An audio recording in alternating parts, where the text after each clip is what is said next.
Maestro, gracias por venir y podemos comenzar preguntándole quién es Luis Caballero. Pues es muy difícil para mí decirle quién es Luis Caballero. Lo que cuenta en un pintor son dos cuadros y no su vida personal. Yo soy simplemente un pintor.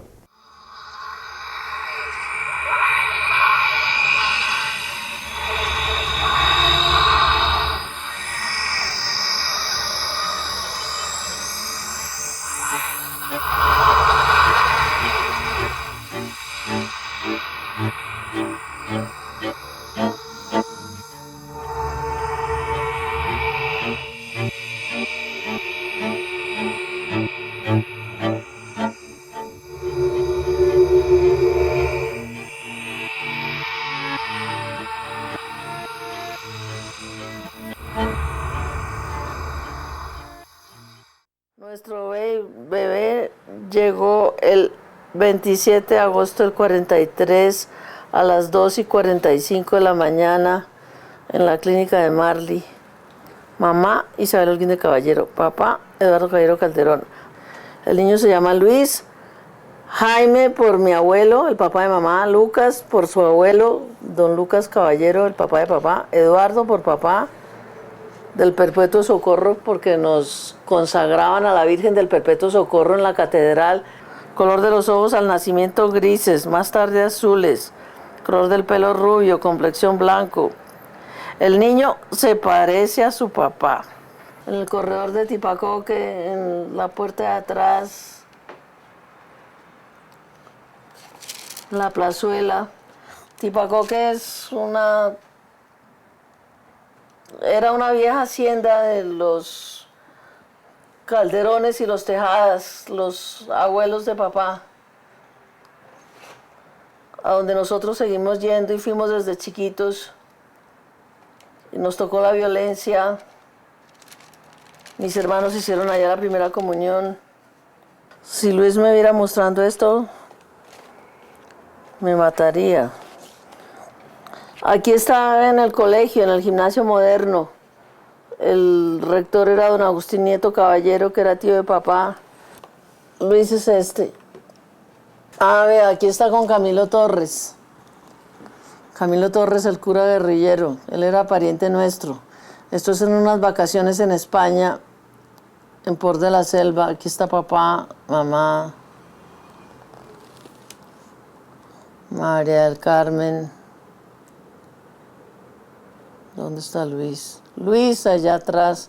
Es que a todos nos da el sol en los ojos y no nos vemos.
Estábamos viviendo en España y papá nos llevaba muy a menudo al Museo del Prado. Papá pretendía ponernos a copiar en cuadernos de dibujo, yo qué sé, las lanzas de Velázquez o la maja desnuda de Goya o cosas. Era una cosa, nos daba bastante vergüenza realmente a Luis y a mí. Luis decía o dijo alguna vez que yo era mejor pintor, mejor dibujante realmente que él. Y efectivamente en cierto sentido eso era verdad, pero era verdad en el sentido malo de lo que el dibujo representa, en mi opinión. Yo era muy bueno, mucho mejor que Luis, dibujando de memoria. Si yo era capaz de dibujar una persona de memoria, por ejemplo, yo era capaz de dibujar un caballo de memoria. Luis no sabía dónde quedaba el cuello de la persona, ni dónde quedaba la oreja, ni dónde quedaba el ojo. Entonces eso lo obligó a dibujar del natural, cosa que yo nunca hice y que por consiguiente yo no pude llegar nunca a ser un buen dibujante.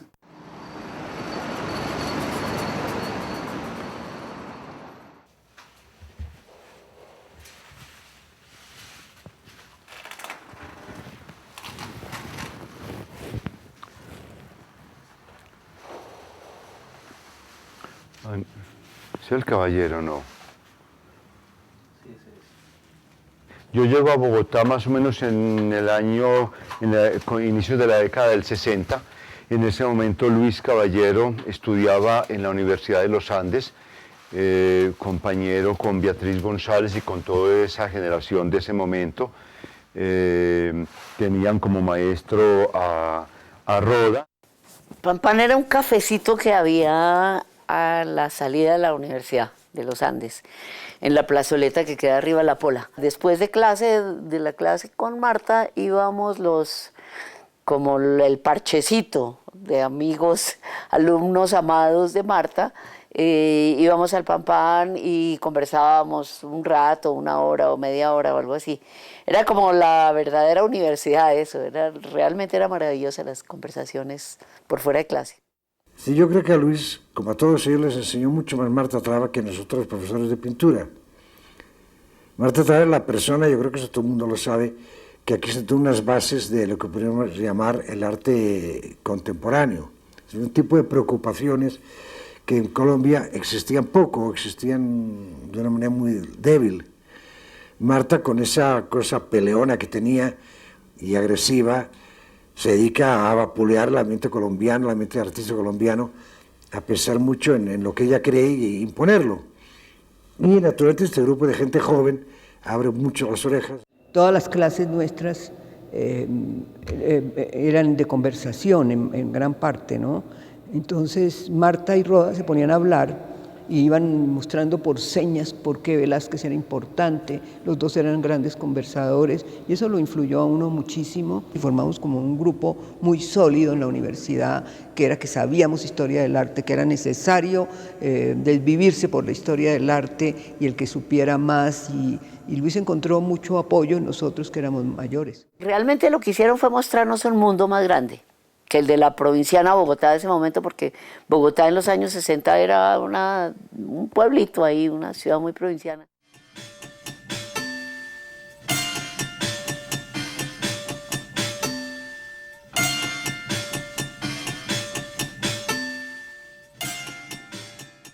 Luis ha asimilado unas influencias primeras de Bacon y luego aparecen unas influencias de Allen Jones y de una serie de artistas pop, el trabajo de los fondos, los colores planos que vienen obviamente del pop inglés. La influencia de Bacon y de Mata corresponde al periodo en que Luis Caballero en los años 60 trabajó precisamente como un artista contemporáneo. Pero luego se va a desplazar y va, digamos, a abandonar esa aproximación para acercarse a una que es más siglo XIX.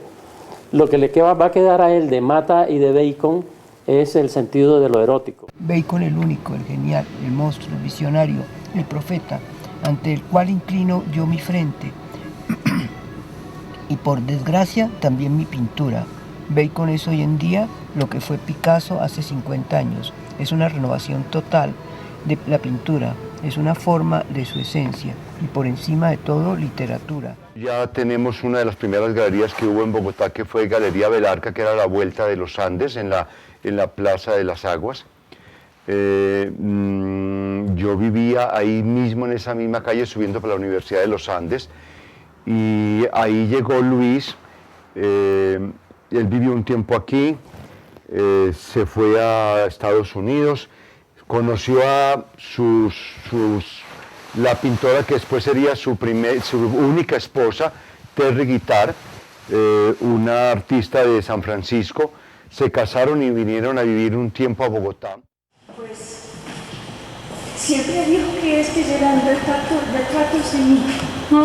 Y yo era impresionada. Beatriz González dice, ahí está Terry. Sí. En 1968 Cuando Luis pintó el políptico de Coltejer tenía 24 años. Usaba unas gafas gruesísimas, el pelo largo y una capa negra para salir de noche. Era profesor de dibujo en Bellas Artes de la Universidad de los Andes y de la Jorge Tadeo Lozano. Hacía 2 años había vuelto de París y se había ido de la casa para casarse con una gringa que conoció allá en el taller de la Gran Chaumière, a donde iban a pintar los dos. En Bogotá vivían en la callecita que sube a la Universidad de los Andes. No era un espacio muy grande y ahí mismo dormían, cocinaban y trabajaban los dos. Las cortinas, como unas persianas, eran de papel. La mesa, una tabla, sobre burros, abarrotada de tarros de pintura, frascos de mayonesa con pinceles, herramientas, pegantes y bolsas de papel en las que indistintamente había yeso y harina de trigo. Mucho olor a trementina y contra las paredes bastidores de madera con tela pintadas por ambos lados. Eran la juventud dorada del arte. Se vestían como hippies y eran hippies. Y hablaban de lo figurativo y lo abstracto, que era la discusión del momento. Y las figuras de los cuadros de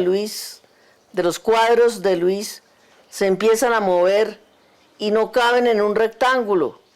Necesitan 2 espacios que se unen por un brazo o en un abrazo o en un rechazo. Y pegado un tercer triángulo, un rectángulo, un panel de color de un solo fondo para separar otra figura. Los 18 paneles de 2 metros por 1,30 que pintó en ese espacio que su mujer y él usaban por turnos para pintar, jamás pudieron estar físicamente juntos. Él mismo solo pudo ver su obra en conjunto por primera vez en la sala Gregorio Vázquez de la Biblioteca Nacional, donde se expuso en el mes de abril. Y en mayo fue la Bienal. El políptico salió directamente para Medellín de la biblioteca, pero a Medellín llegaron solo 13 bastidores. Supersticioso como era, al resultar programado como el 13º exponente, Luis mandó solo 13 cuerpos del cuadro y con los 13 se ganó el premio mayor de la Bienal, 100.000 pesos, que en ese tiempo era un montón de plata.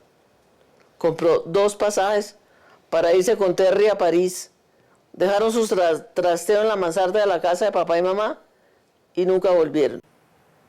Políptico, cámara, cubo pictórico, pequeña capilla sixtina, cámara del amor o como quieran llamarlo. Todos esos nombres se los ha puesto la gente, los críticos. Luis lo bautizó simplemente sin título, como todo lo que pintó, porque en pintura lo de menos es el título. Realmente él estaba siguiendo en cierta forma la mirada al espacio, a la concepción del espacio. Mucha gente se piensa que este cuadro es un cuadro de figuras, lleno de figuras, pero este cuadro tiene que ver es con la idea de Luis de crear un espacio real.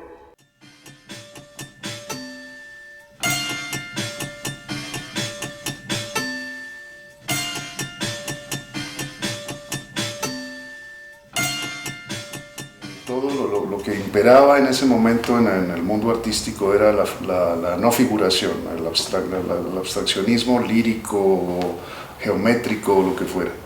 Y ya empezaban todas esas cosas de las performances y el arte conceptual y todas esas cosas. Y que Luis se mantuviera en un figurativismo además basado en la perfección anatómica del dibujo, pues era una cosa muy pasada de moda, muy poco acorde con su tiempo, efectivamente. Y como que hace esa pintura desgarrada, ¿no? Como dramática, como que yo creo que fue un momento como de cambios muy fuertes en su vida.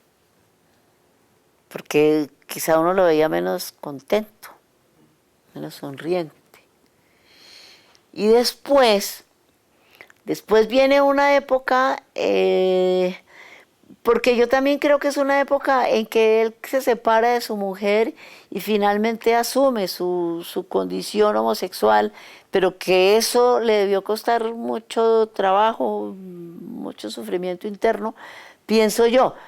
Porque ya cuando él comienza esa otra época de los desnudos y de la cosa anatómica y el placer del cuerpo masculino y la pintura de Guericó, del Vals de la Medusa y todo este dramatismo erótico, religioso, me parece que ya era Luis una persona que como que había roto ese tabú, ese pánico que pudo tener a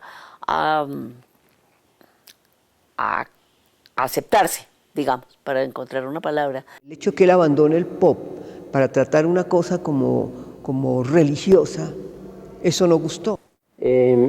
Evidentemente Luis Caballero no pinta como, de acuerdo con los lenguajes que se manejaron en el siglo XX, él trabaja más bien como un pintor del siglo XIX, pero un pintor del siglo XIX anterior a los impresionistas. Hay una frase de Salvador Dalí, una recomendación a los pintores jóvenes, que yo creo que se aplica para toda clase de artistas, diciendo: no trates de ser contemporáneo, es lo único que serás de todas maneras. Es decir, nadie puede ser un pintor de una época distinta a la suya. Entonces, pretender ser más contemporáneo que los contemporáneos, pretender ir en la vanguardia es una tontería. La vanguardia solo se conoce a posteriori, solo se sabe lo que fue importante en un momento del arte o de la poesía, como digo, de cualquier clase de las artes, las bellas artes que se llaman. Solo se ve después, solo se ve a posteriori, de acuerdo con el valor de la obra de cada artista, justamente. La relación de Luis Caballero con el manierismo es realmente muy profunda. Es él mismo quien se encarga de definirla, porque él le hace un tratamiento al cuerpo de alargamiento, de rediseñarlo, digamos, no ateniéndose de una manera exacta a las proporciones armónicas que los griegos, digamos, impusieron. Y resulta que eso fue lo que hizo el manierismo en el siglo XVI, a fines del siglo XVI. Y entonces esa es la lección que Luis Caballero toma de ese movimiento, que es uno de los movimientos realmente más importantes de la historia del arte y que tiene su figura fundamental en Miguel Ángel. A mí me parece que tal vez por la exageración en la confrontación de los cuerpos, lo vuelve teatral, porque exagera mucho. Y eso también proviene porque es manierista, ¿no? Y los manieristas son todos teatrales, ¿no?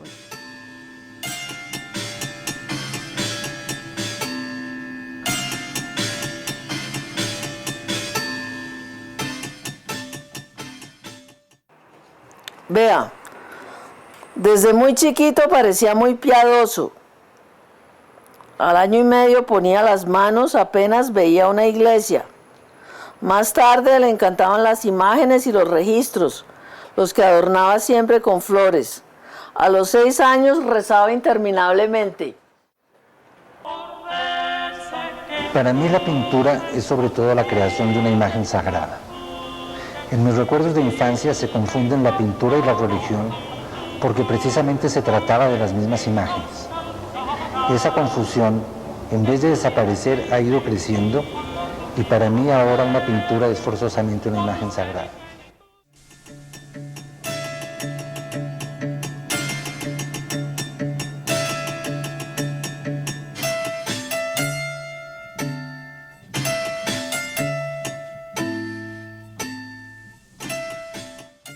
Y él decía cómo veía a los Cristos, cómo sentía ante los Cristos el dolor, la pasión, y eso lo veía, las imágenes las veía en su casa.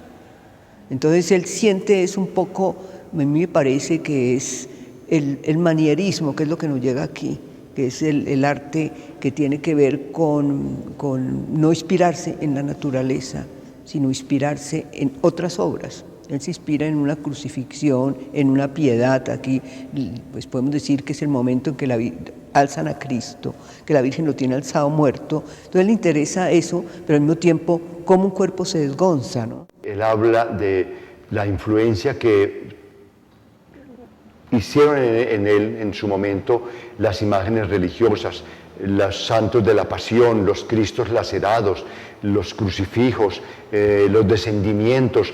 Todo esto es también parte muy evidente en la obra de Luis. Y también en una época se inspiraba en... Este es Luis. Se inspiraba en las fotos del espacio, las de la violencia. Yo no sabría claramente qué decir a propósito de la violencia en mis cuadros. Las imágenes de violencia me fascinan, aunque le tenga horror a la violencia misma. Esa fascinación trato de exorcizarla en mis cuadros y para mí siempre va ligada a sentimientos religiosos y eróticos. Él recogía mucho recortes del periódico El Espacio, que fue ese periódico que hubo durante la década del 70, que era un periódico amarillista donde aparecían todos los crímenes y las escenas de terror que había de los crímenes en Bogotá. Él recortaba todas esas imágenes y las tenía en su estudio en París y se basaba mucho, sobre todo tal vez en una época, se basó en esas imágenes para hacer su pintura. Mi pintura es un esfuerzo para recrear las imágenes religiosas de mi infancia en las que se confundían la religión, el erotismo y la violencia.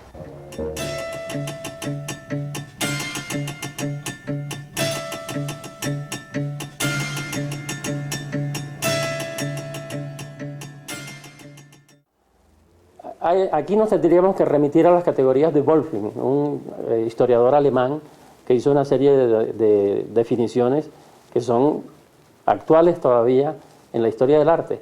Él habla de lo lineal y lo pictórico, o sea, pintores en los cuales la línea es lo que predomina, que es lo que ocurre en la mayor parte de la obra de Luis Caballero, y los pintores en los cuales predomina la mancha, o sea, la línea prácticamente no existe, lo que hay es una relación de manchas, ¿no?, que se van fundiendo y se van definiendo sin que haya líneas de por medio. Él tuvo mucha dificultad con el color, para él el color fue una lucha muy grande. Entonces estos son los cuadros tal vez con el cual logró un refinamiento colorístico muy grande, pero con mucha dificultad. Para él más importante son las líneas de dibujo, todas estas líneas que hace en las manos, todo esto que va delineando las figuras, para él era importantísimo. A mí me gusta más dibujar que pintar, como te decía antes. Y el color siempre ha sido para mí un problema y es algo mucho más intelectual que sensual en mi pintura. Lo que de verdad me emociona a mí es dibujar las formas, el dibujo, el grafismo. El color para mí es algo secundario que se añade a la forma, que se añade al dibujo. La definición de Luis Caballero sobre colorear los cuadros es precisamente la mejor explicación de que él era ante todo un dibujante. Y es que él insistía en su papel de dibujante. Aunque pintaba lienzos al óleo de grandes dimensiones, los trabajaba como dibujantes. Entonces cuando él dice, yo simplemente soy coloreo, quiere decir, hago un dibujo y luego le pongo colorcitos a las diferentes áreas del dibujo. No está trabajando en ese caso como el pintor. Mucha la obra de Luis Caballero que tocaba fijarla porque trabajó mucho carboncillo sobre papel. Casi toda la obra de él fue óleo y carboncillo sobre papel. Entonces toda esta parte se le aplica.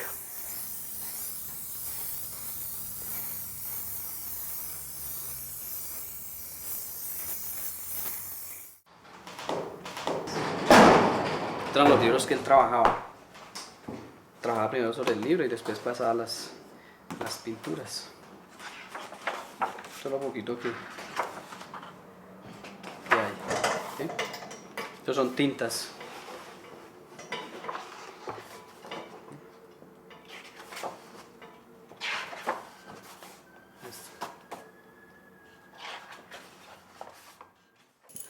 El estudio de Luis era este espacio, esto aquí era un muro, ¿no? Por el garaje de allá, entonces de aquí para acá fue el espacio.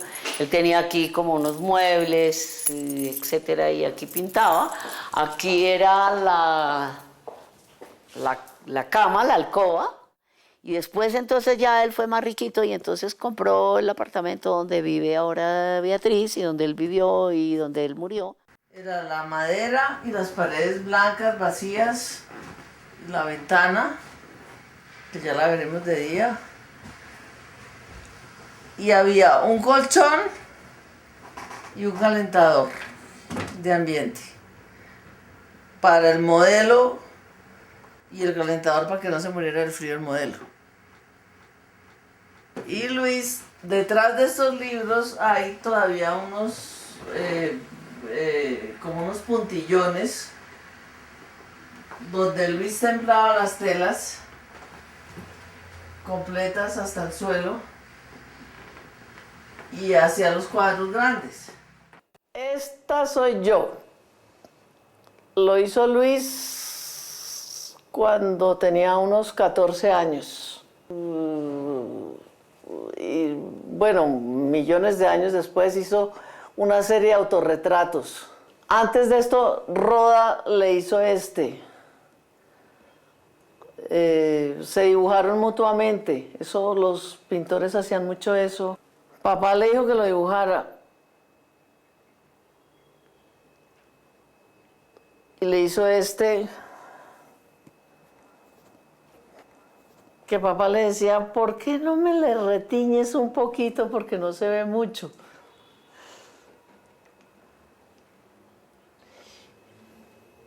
Papá le encargó un Bolívar. No, realmente se lo encargó una señora amiga de papá a quien le compró un Cristo. Y él le dijo, no te lo compro, sino que te lo cambio por un Cristo. Y un día él llegó acá, me dijo, ¿no tienes como una tablita que me quiero hacer un retrato? Y entonces yo tenía esta tablita que me había regalado una vecina. Y durante muchos años yo tuve ese dibujo ahí, es un papelito de papel mantequilla y lo tuve clavado con una puntilla simplemente así. La gente me regaña porque están en la cocina, están llenos de grasa, les da la luz, se destiñen, pero los veo.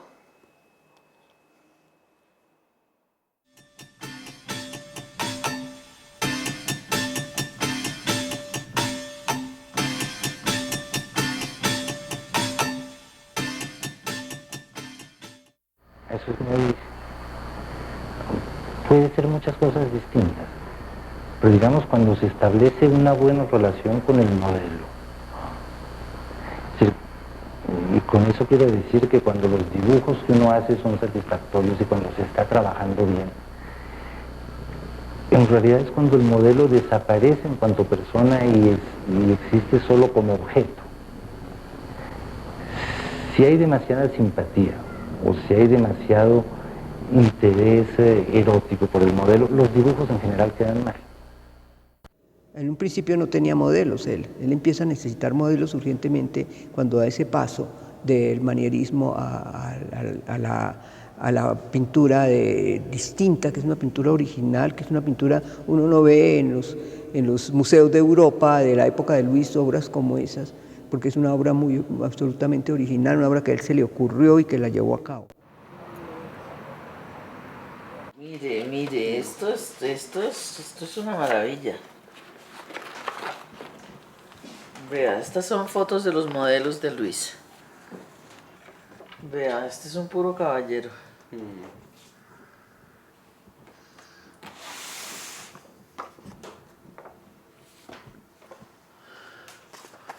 No, pero esto sí...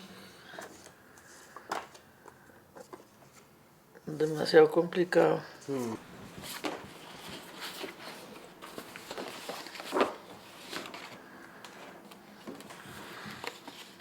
Míreme esta belleza de hombre. Con esto podíamos hacer una exposición. Con estas fotos. Mire, este es Luis. Sí. ¿Él es cierto? Sí. Sí.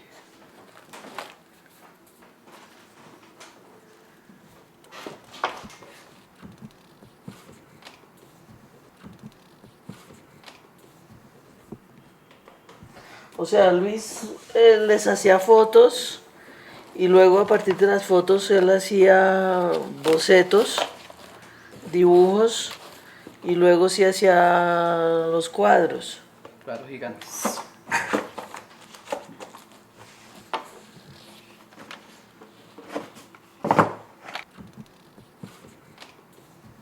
Mire, Esos hay unos todo cuadros, las sí. costillas que él pintaba tanto. Vea, mire, y con las tiras de tela que usaba a veces. Vea, este se parece a este. Mire. Y todos los días, o muchos días por lo menos, dibujo con modelos del natural, sea en función de los cuadros que estoy pintando, o sea simplemente para hacer dibujos terminados como obras propias, o simplemente dibujo el modelo como los pianistas que tocan 7 horas al día para ejercitar las manos. Pues yo estoy dibujando todo el tiempo, con modelo o sin modelo, por placer y por necesidad y para ejercitarme. La rutina de Luis en París era, él trabajaba, se levantaba a las 12 del día, preparaba las telas, los bastidores para comenzar, o los papeles para comenzar a trabajar. Pasaba el resto del día en esa rutina. En la noche siempre había 5, 6, 7 invitados a comer en casa de él todos los días del año. Él se iba a la plaza de mercado, a la Moftar, y compraba los ingredientes y los llevaba en una mochilita y preparaba una comida rica. Una conversación maravillosa, rodeado. Luis era como la cabeza de todo esto. Mientras eso, él dibujaba, él pintaba con un pincel, él cogía un lápiz. Era a las 11 de la noche, echaba a la gente, quien fuera. Echaba, bueno, se van porque el metro se va a cerrar y yo necesito comenzar a pintar. Y en ese momento él comenzaba a trabajar hasta las 5 de la mañana. Sacarlo a él de su casa en París era difícil. De pronto uno lo podía sacar a ver, por ejemplo, una exposición, una película de Almodóvar, que era su gran, para él Almodóvar es de los grandes directores, o ir a un concierto de Chavela Vargas, que era su cantante preferida, las rancheras.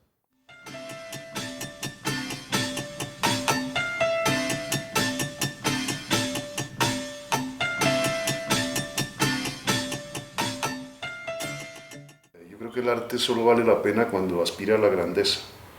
Y por eso un artista sin ambición pues es inconcebible como artista. Yo creo que Luis era uno de los artistas más ambiciosos que yo he conocido en persona. Estaba obsesionado por la ambición de su obra.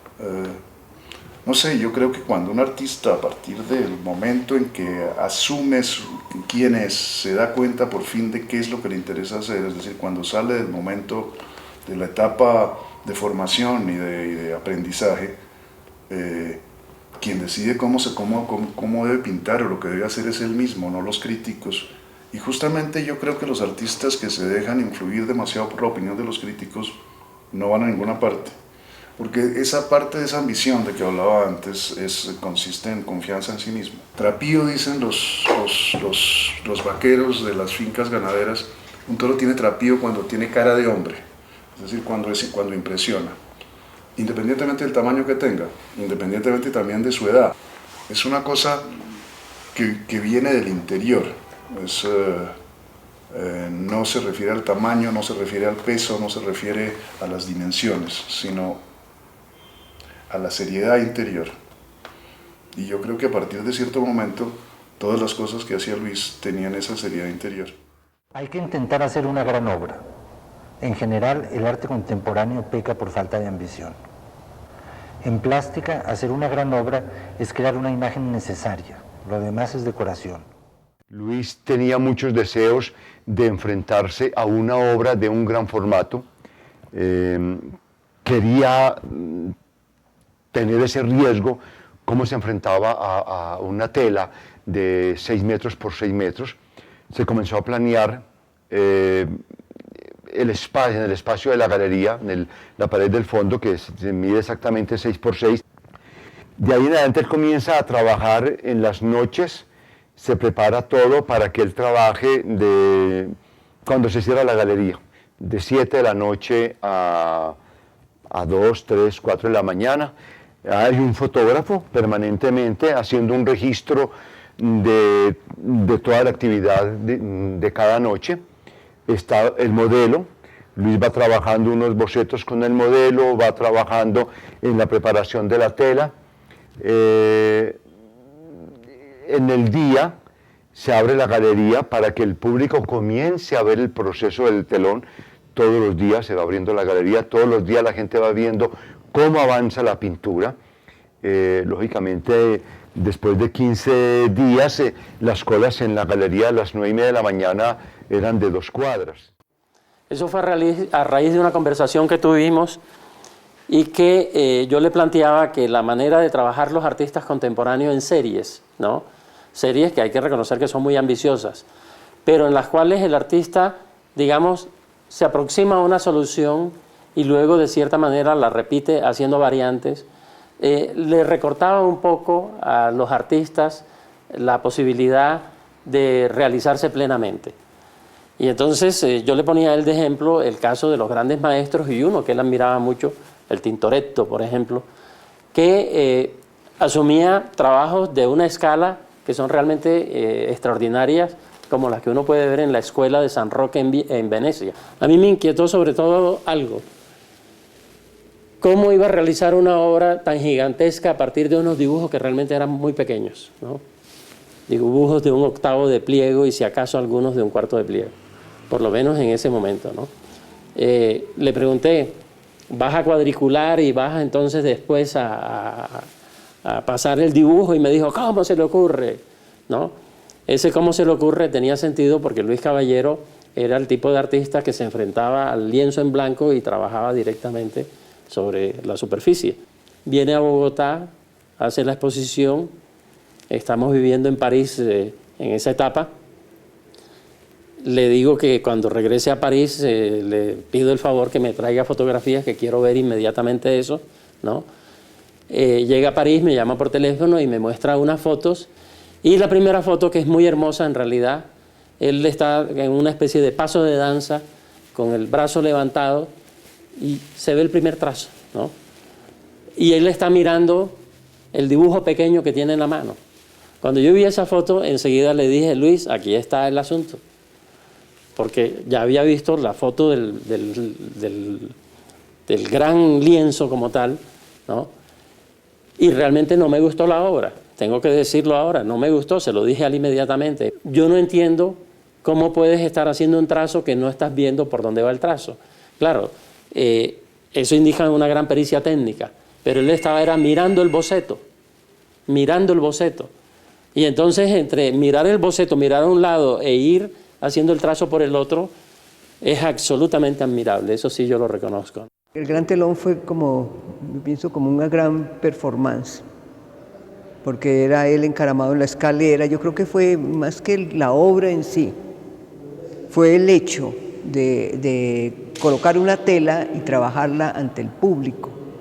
Entonces ese hecho de trabajar ante el público, de coger los carboncillos esos grandísimos, de romper toda esa cantidad de esquemas y colocarse él en un andamio, eso fue un show.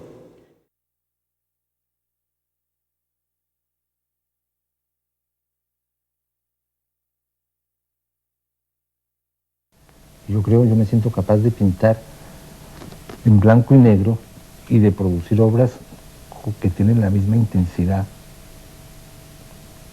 que los cuadros que puedo hacer con color.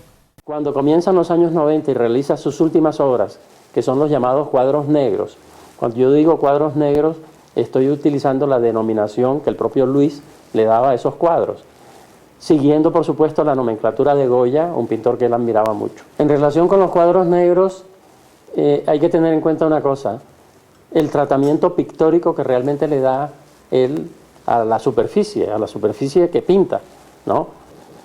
Es la mancha como tal la que va definiendo los volúmenes las luces, las sombras, los cuerpos. Le interesa la luz mucho. Aquí por el óleo la línea desaparece, son pinturas en realidad y son de las pinturas de las pocas pinturas que se encuentran de él, porque la mayoría realmente lo que predomina es el dibujo. Y estas obras deben ser de las últimas en las cuales se encuentra que él está trabajando al óleo, está trabajando el cuerpo como si fuera, es una contradicción porque son unos cuerpos muy fuertes, pero al mismo tiempo el cuadro es abstracto, ¿no?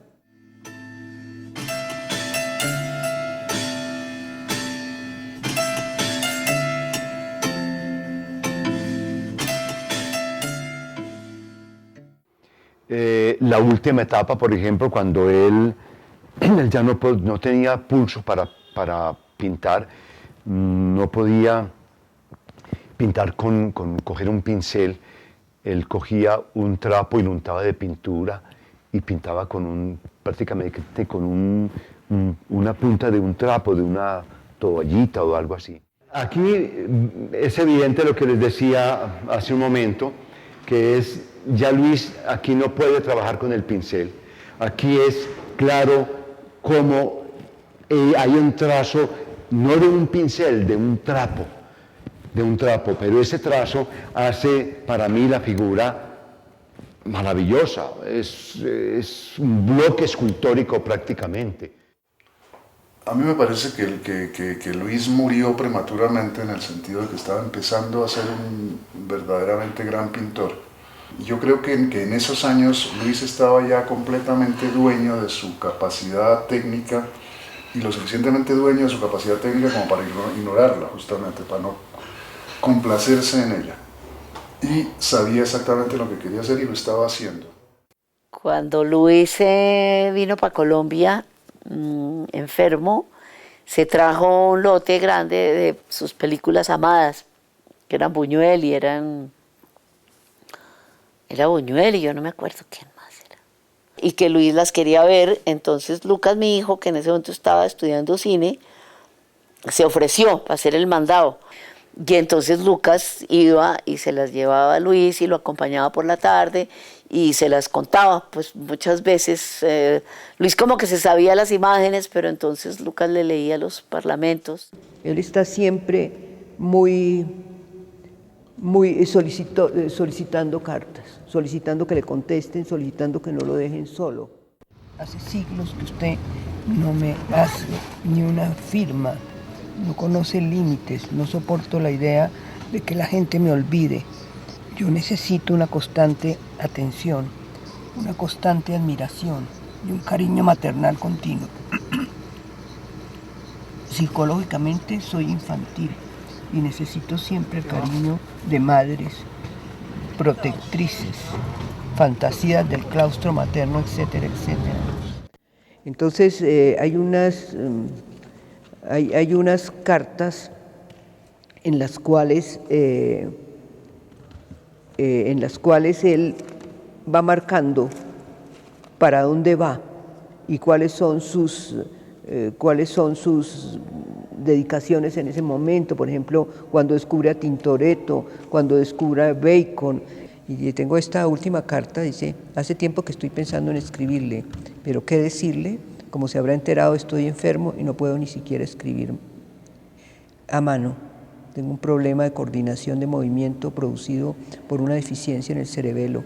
Le agradezco muchísimo el prólogo para mi exposición en París. No le mando el catálogo porque me dicen que ya lo tiene y la gente creyó lo que usted decía en el prólogo. Yo no me acuerdo qué decía en el prólogo. Aquí dicen las 10 últimas tintas de Luis Caballero.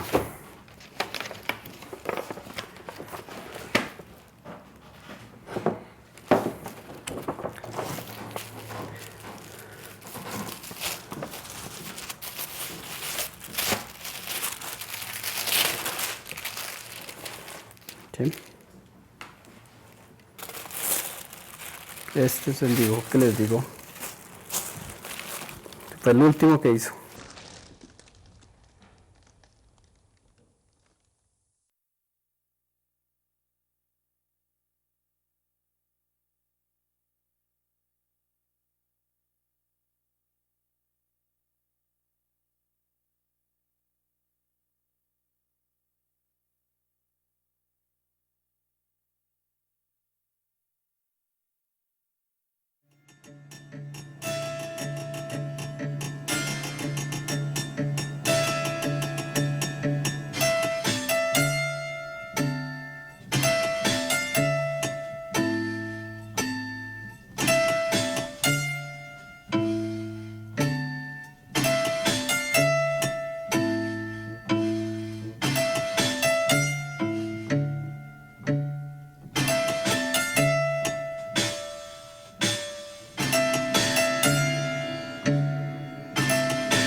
Claro.